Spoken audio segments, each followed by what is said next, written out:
बघा आमच्या सोलरच्या दांडीचे कसे तुकडे तुकडे झाले.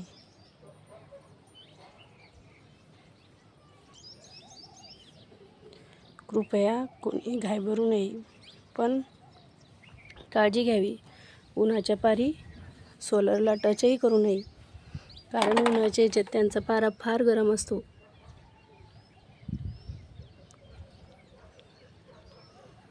काल आमची मुलगी मरता मरता वाचली, कारण ती जर गरम पाण्यात पडली असती, उकळेल पाणी होतं, आमच्या घरचे आले तर त्याचेही पाय भाजले. तिचाही एक पाय भाजला, चिरला भरपूर. हे असे तुकडे तुकडे झाले. उन्हाच्या पाऱ्यामध्ये लेकरांना कधीच त्या सोलरजवळ जाऊ देऊ नये. ती चुकून पाय लागला तिचा, एवढे काही उभी राहिली नाही आणि काही नाही, खेळत असताना.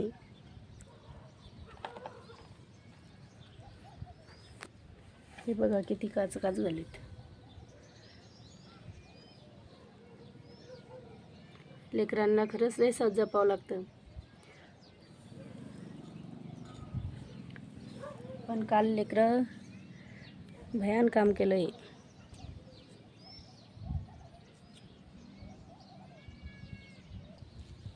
कुणी घाबरू नये म्हणून मी ब्लड आणि ते दाखवत नाही आहे, कारण मी काहीतरी देवाची सेवा केलेली असेल म्हणून काल माझी मुलगी वाचली. काल एवढं ऊन तपलं होतं की सोलर अक्षरशः उकळत होतं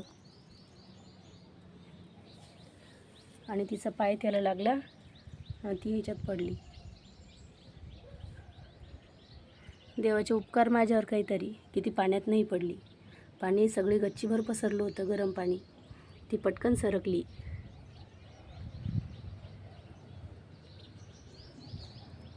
खरंच अंबिका मातेची मी मनापासून सेवा केली म्हणून काल माझ्यावरचं संकट थोड्यावर आलं. माणसाच्याही पायाला इजा झाली आणि मुलीलाही. मुलगी तर 2-3 घंटे सारखी रडतच होती. 11 वर्षाची ती फक्त. तिला कळलंच नाही कधी पाय लागला.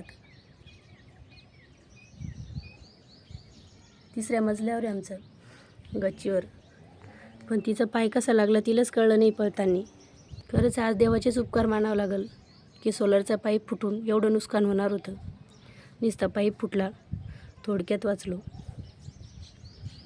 हे काच एवढे भयान जंतर असतात की आपण हातही लावू शकत नाही. हात लागला तर लगेच बोट कापतं.